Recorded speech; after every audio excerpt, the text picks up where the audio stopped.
أهلا وسهلا بكم في برنامج جسور. ضيفي اليوم هو الأستاذ آفي شليم، أستاذ العلاقات الدولية في جامعة أوكسفورد.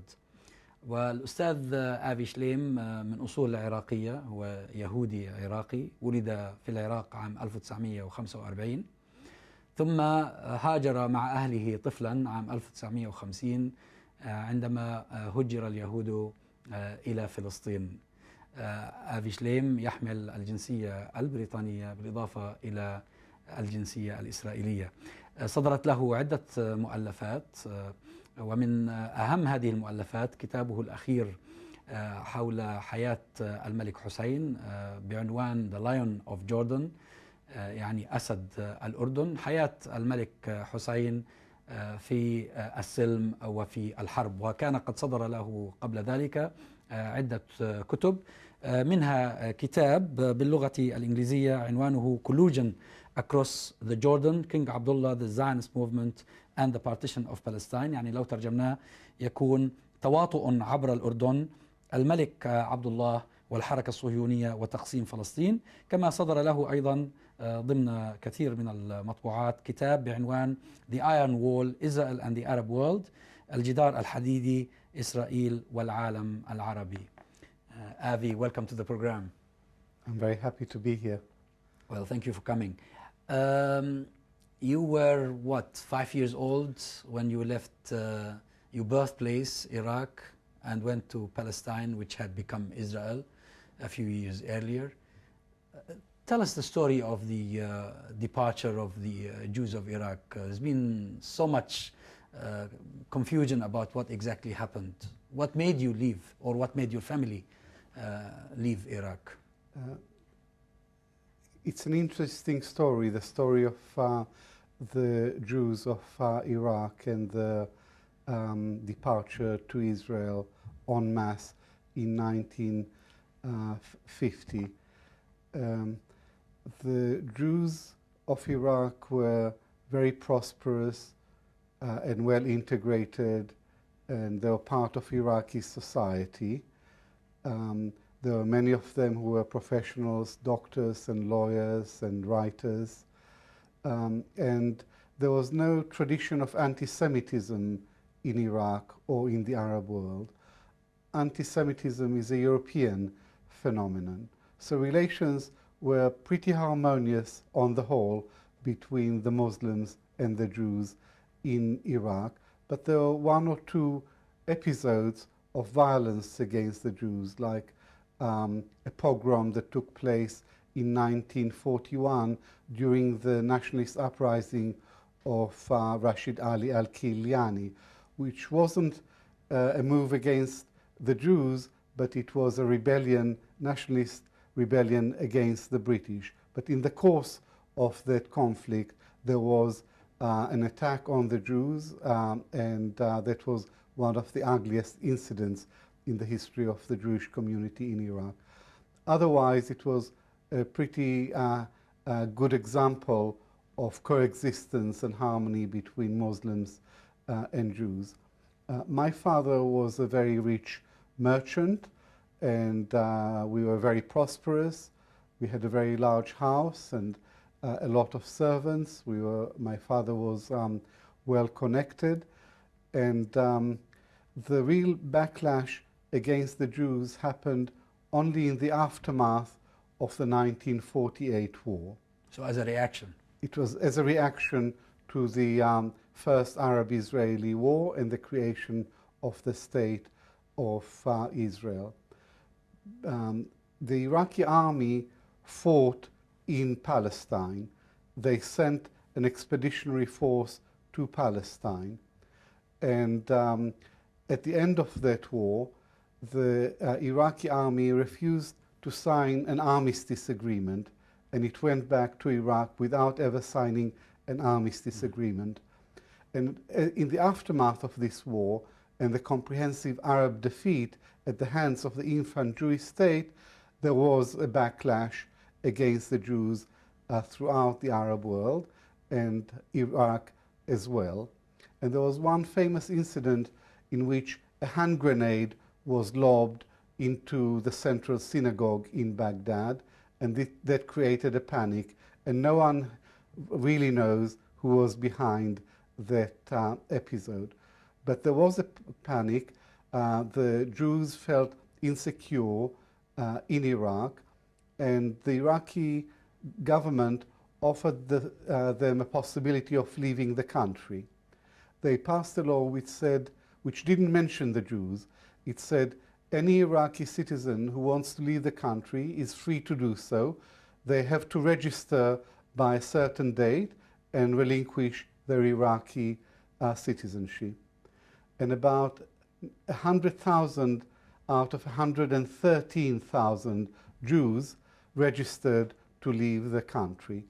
And after that, after the deadline, another law was passed saying any Iraqi who relinquished his citizenship thereby lost all his rights as an Iraqi citizen. So they were free to leave the country, but all their assets were frozen, their bank accounts were frozen, they couldn't sell their houses. So they left for Israel, but without the properties and without the wealth. You mentioned the incident of the bomb thrown at the synagogue. There have been some claims that, and these claims were made by Iraqi Jews, incidentally, that this was an act by the Zionists themselves to intimidate Iraqi Jews out of Iraq. How do you find this? All my relatives, Iraqi relatives in Israel, believe that. They believe that it was a Zionist agent who was behind the incident, and that the purpose was to create fear and to prompt the Jews to leave Iraq and to go to Israel. And I am very interested in this question, and I try to investigate it by going to the Israeli archives, but I couldn't find any evidence. So I did some research, and I never came across any hard evidence of Israeli involvement in this incident. So we simply don't know. The evidence isn't there. But what I would say is that my family and I are not refugees. No one mistreated us. No one expelled us. No one told us to get out of Iraq. We left out of our own free will. So we are not refugees, but in a very real sense, we are victims of the Arab-Israeli conflict. And my two sisters and I were little kids, and kids are adaptable, so we quickly learned Hebrew and became Israeli children. But for my father, and to a lesser extent my mother, because she was much younger than him, for my father it was a catastrophe, because he was an Arab Jew. Our family, we were all Arab Jews. Our language was Arabic. Our music was Arabic. And my father was 50 years old when we arrived in Israel, and he was a broken man. He had to struggle with learning Hebrew. He lost all his wealth. He wasn't successful in starting a new business, and he was a broken man because of this upheaval. And the point that I'd like to make is that Zionism had its price, and the main victims of Zionism are the Palestinians. But in a sense, the Jews of the Arab world were also victims. They also paid a price for the rise of Israel. Now, you grew up in Israel. You went to school there, and then you even did your military service in Israel. And then you came to Britain, where you did your studies here, and probably you've been here since. Yes. Now, it would seem to me that Avi Shlaim, who served in the Israeli army many years ago, is most probably not Avi Shlaim, who today writes and speaks about the conflict in a manner that you describe yourself as post-Zionist, which means that Zionism is overdue. I was quite a typical Israeli kid when I did my military service when I was 18 to 20. This was in 1964 to 1966, before the June 1967 war. And I was a loyal Israeli, a patriotic Israeli. During the induction ceremony, I swore an oath of allegiance to the State of Israel.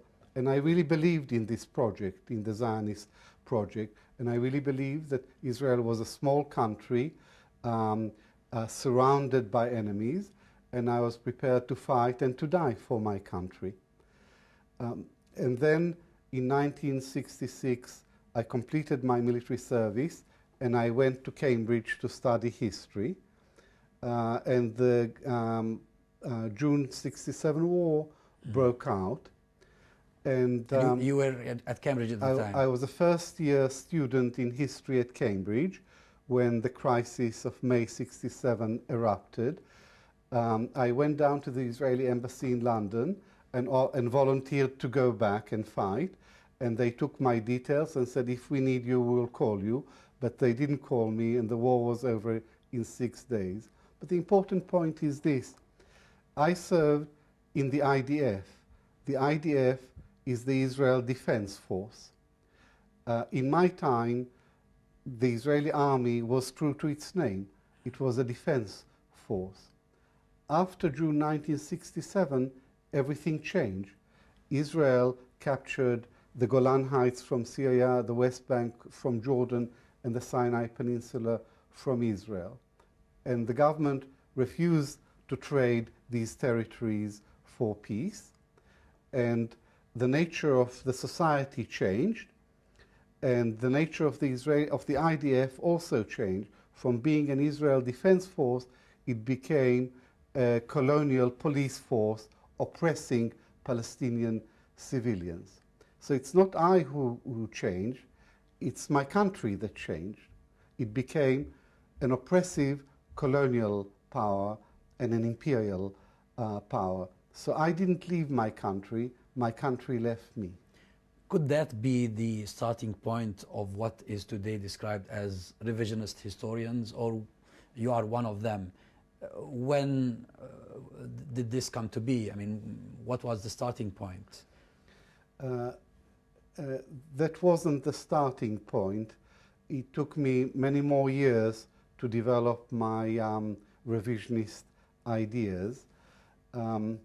I was a Guardian reader. I have been a Guardian reader for the last 40 years. And my views still to this day are very similar to the views of the Guardian. And the Guardian, there is an interesting book about the Guardian. It's written by a left-wing Israeli journalist whose name is Daphna Baram, and it's called Disenchantment, The Guardian and Israel. And she traces the evolution. The Guardian was a very pro-Jewish newspaper. The first editor of The Guardian helped Chaim Weizmann with the Balfour Declaration in 1917. It was a great supporter of Israel all the way up to 1967. In 1967, its position began to change because it became critical of the Israeli settlements on the West Bank and in the other occupied territories. And my evolution was along the same lines, that I gradually became more and more critical of Israel because of its expansionist policies and because of its diplomatic intransigence. Because after 1967, Israel had a Jordanian, in relation to the West Bank, it had not one but two options. It had a Jordanian option, which was a peace agreement with King Hussein of Jordan based on returning most of the West Bank and East Jerusalem to his sovereignty.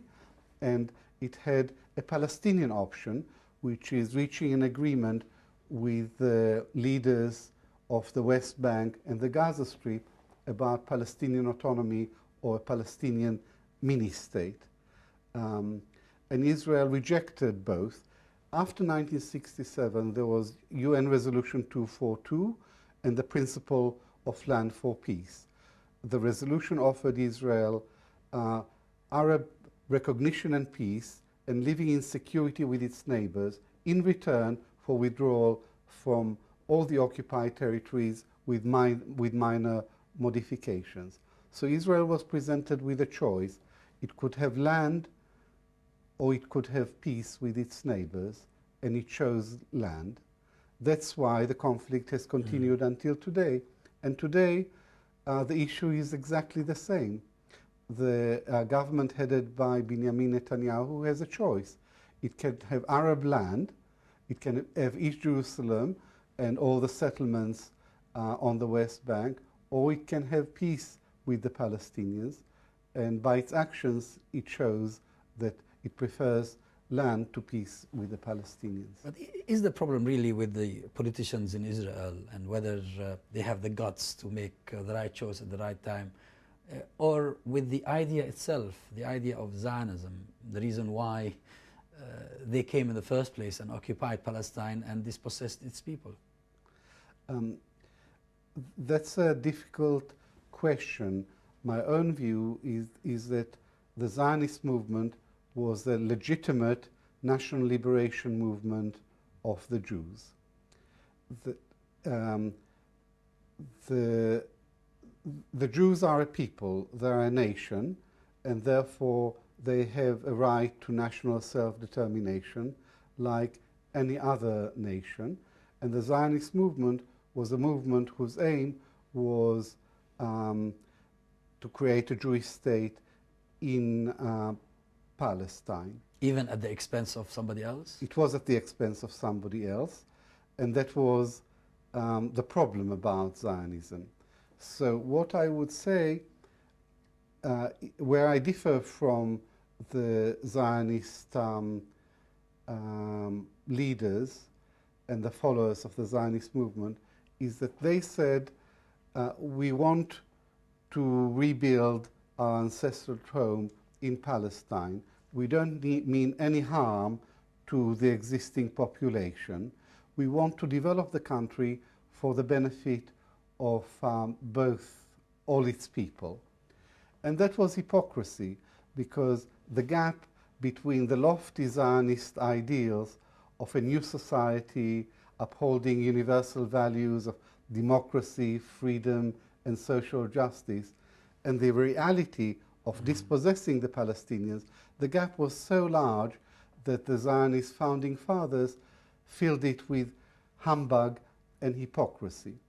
The one exception was Ze'ev Jabotinsky, who was an ardent right-winger, leader of the opposition to the mainstream labor movement, an ardent Jewish nationalist, and the spiritual father of the Israeli right. And in 1923, Ze'ev Jabotinsky published an article called The Iron Wall, We and the Arabs. And that was a very honest document. He said that the Arabs in Palestine are not a rabble. They are a people. No people, no nation in history ever willingly made way for another people to come and create a state on its land. And therefore, Arab resistance to the Zionist project is inevitable. It's a foregone conclusion. A voluntary agreement between the two sides is unattainable. The only way to achieve the Zionist project of a Jewish state in Palestine is unilaterally and by military force. The way to achieve a Jewish state is by building an iron wall, building a Jewish state behind an iron wall of Jewish military power. The Arabs would hit their head against the wall until they'll try and defeat the Jews, until repeatedly they'll be frustrated, and then they'll give up, and then would be the time to negotiate with the Palestinian Arabs about the status and their rights in Palestine. So the strategy had two stages. First, to build military strength, and then to negotiate with the Palestine This Arabs. is as depicted by Jabotinsky. That's as depicted by Jabotinsky, and that has been the basic Israeli strategy in the conflict since the beginning, since the 1920s until the present. And in my book, The Iron Wall, Israel and the Arabs, I argue that the history of the State of Israel is a vindication of the strategy of the Iron Wall, because first, Egypt in 1979 negotiated a peace treaty with Israel from a position of great weakness. Then in 1993, the PLO recognized Israel and signed the Oslo Accord with it. And then the following year, in 1994, Jordan signed a peace treaty with Israel. And my critique of the Israeli right is that they only implemented the first phase of the strategy, which is building military power, and they've refused to negotiate with the Palestinians. And my book, The Iron Wall, is a very long book on the history of the Arab-Israeli conflict, but I can summarize it for you listeners in one sentence, which is this: that ever since its creation in 1948, Israel has been very willing, always willing, far too willing to resort to military force, to brute military force. And on the other hand, it's been remarkably reluctant to engage in meaningful negotiations with the Palestinians to resolve the political dispute between them. Well, as we see, the negotiations they continue to engage in since Madrid, or since Oslo, let's say, has been an attempt to achieve exactly the same objective they were trying to achieve through military force. It's getting us nowhere. It's getting nobody anywhere. Where do you see the future from now on? I've always been a proponent of the two-state solution because there are two nations and one land, and that's what the conflict is about. But is there enough land now for two states to exist? I think there is, but not on Israel's terms. Both Jews and Palestinians have a natural right to self-determination, to national self-determination. The Jews exercised that right in 1948, but they continue to deny and to resist the Palestinians from realizing the same right. So to me, to my mind, there is no absolute justice to the Palestinians. The creation of the State of Israel in 1948 involved a monumental injustice to the Palestinians. But that doesn't mean that Israel is illegitimate. In my eyes, Israel is legitimate within its pre-1967 borders. What I reject completely is the Zionist colonial project beyond the 1967 borders. Well, had the Israelis settled for the 1967 borders, probably the problem would have been resolved and we would have ended up with a two-state solution, even though justice would never have been served to the Palestinians. But actually, none of this is happening. And it seems to me that, I wonder whether you'd agree here, that the Zionists, by pressing hard the Palestinians the way they do, the entire Zionist project is in predicament. I do agree with that, and I think that June 1967 was the watershed, because by June 1967, the Zionist movement had achieved its goals. There was a viable, defensive Jewish state in Palestine.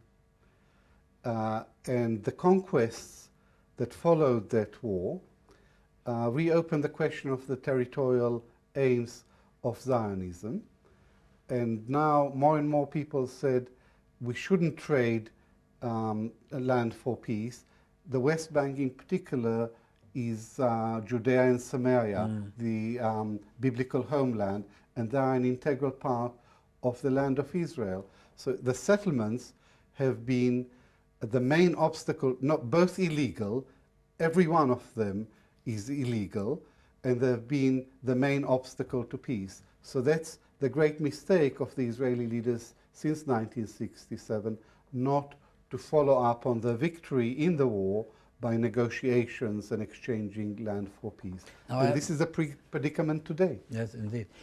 I just have a couple of minutes left. I'd like to go back to the question of revisionist historians. Yes. Usually when this phrase is mentioned, people mention Benny Morris, Ilan Pappé, and Avi Shlaim. Yet you and Alan Pappé stand in one category as opposed to Benny Morris. What is the difference? Where do you differ? The new history emerged in 1988 with the publication of books by Benny Morris, Ilan Pappé, and myself. You mentioned the title of my book, Collusion Across the Jordan, King Abdallah, the Zionist Movement, and the Partition of Palestine. We were called the new historians because we mounted a frontal assault on all the myths that have come to surround the birth of Israel and the 1948 war. And we did this not from an ideological position, but from a position of serious historians. We went to the Israeli archives, we went to the Western archives, we looked at Arabic primary sources about 1948. Pure academic research. Yes, it's pure academic research, and our critics said that we have a political agenda. Well, I don't have a political agenda. My only agenda is to write good history, to write about this conflict as fully as I can, as accurately as I can, and as interestingly as I can. But my colleagues and I came under fierce attack from Israel because we slaughtered sacred cows, because we demolished the myth of about the birth of Israel, and we challenged the standard Zionist version of the origins and the causes of the Arab-Israeli conflict. So we had quite an impact. There was criticisms, but gradually some of our findings found their way to the Israeli mainstream, particularly the finding of Benny Morris that in 1948 the Palestinians didn't leave of their own accord. They were pushed out. Israel made them refugees, and therefore Israel is responsible for the plight of the Palestinian refugees. But this is an ongoing debate. It's a very constructive debate. It forced Israelis to look back critically on their own early history, to look at the history of their country, warts and all. But since the outbreak of the second Intifada, the Al-Aqsa Intifada, in the year 2000, Benny Morris has veered towards the right, and he's radically revised his understanding of the Israeli-Palestinian conflict. He now says that all the fault lies with the Palestinians, and that when they signed the Oslo Accord, they weren't genuine about it. It was just a tactical move, and that the Palestinians, there is no end to their aims. They want to replace they want the whole of Israel, and therefore it's an existential fight, us against them. And he has moved from the extreme left to the extreme right, and he puts all the blame on the Palestinians.